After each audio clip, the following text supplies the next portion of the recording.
Сәлеметсіздер ме, құрметті студенттер? Бүгінгі сабағымыздың тақырыбы бұлттық технологияларды қолдану салалары.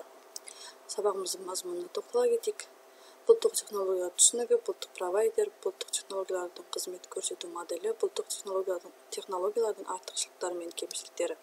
Бұлттық технологиялар түсінігі деп отырғанымыз әлем жылдам өзгеріп жатыр. Осындай әлемге бейімделу үшін адам ұтқыр, белсенді, икемді болу керек. Егер ақпараттық технологиялар әлемдегі жаңалықтар қағидасының оның тез дамып келе жатқан салалары бірі екенін байқайсың. Жаңа технологиялар, жаңа құрылғылар мен программалар пайда болып жатыр. Есептеу қуаты өсуде. Программалық немесе ақпаратты қамтамасыз ету үнемі жаңарып отыруы мүмкін емес. Бірақ үдемелі жылдамдықтар мен есептеу қуаттарының әлеміне қосылған келсе, осындайда бұлттық технологиялар пайдасы зор.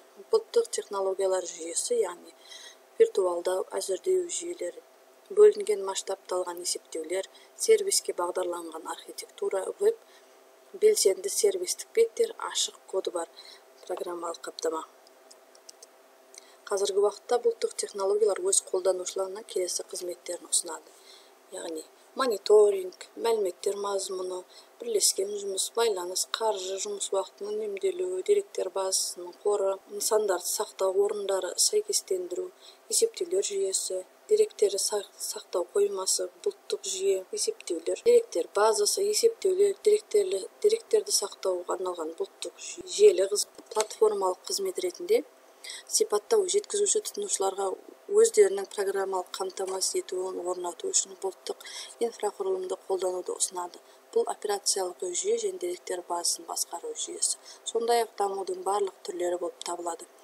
Сол жақты ерекшелікте бар, провайдер арқылы басқарылады, қолданушы арқылы басқарылады. Бұлттық технологияларды артықшылықтары мен кемшіліктеріне тоқтала кетейік. Яғни артықшылықтары қолжетімділік, ұтқырлық, икемділік, үнемділік, жоғары технология, сенімділік, жалға алу екен. Жалға алу деп отырғанымыз қолданушы қажетті қызметтер пакетін өзіне керегін ғана жалға алады, сатып алған жағдайда тек қызмет үшін ғана төлейді екен. Бұлттық технологиялардың кемшіліктері, яғни программалық қамтамасыз ету мен оны кастомизациялауды баптау. Бұлтты ашып, оны қолдану үшін, қолданушы өзінің жеке мақсаты үшін программалық қаптаманы әрдайым баптап отырады. Тұрақты қосылу қажеттілігі, яғни бұлттық қызметтерге қол жеткізу үшін үнемі интернетке қосылу тұру керек.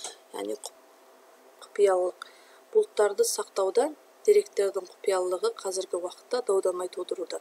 Сарапшылар компания үшін ең құнды құжаттарды бұлтта сақтамауға кеңес береді. Өйткені деректердің құпиялылығына 100% кепілдік беретін технология жоқ. Қорды әрі қарай ақшаға айналдыру.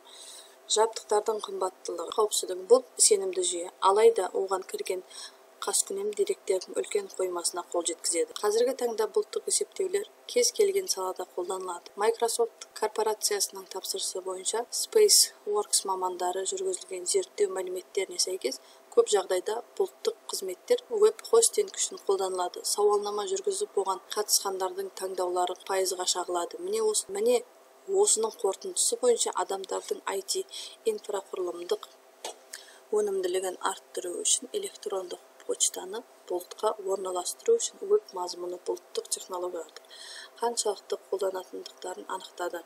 Бұлттық технологияларды қолдану кейбір мысалдарын қарастыра кетейік. Яғни бұлттық технологиялар қай салада қолданылады? Білім саласында, медицина, логистика, банк салаларында, сату, ойындар, персоналды басқару салаларында қолданылады. Осымен информатика пәні бойынша бұлттық технологияларды қолдану салалары тақырыбында қысқаша мәліметпен таныстық. Сау саламатта болыңыздар.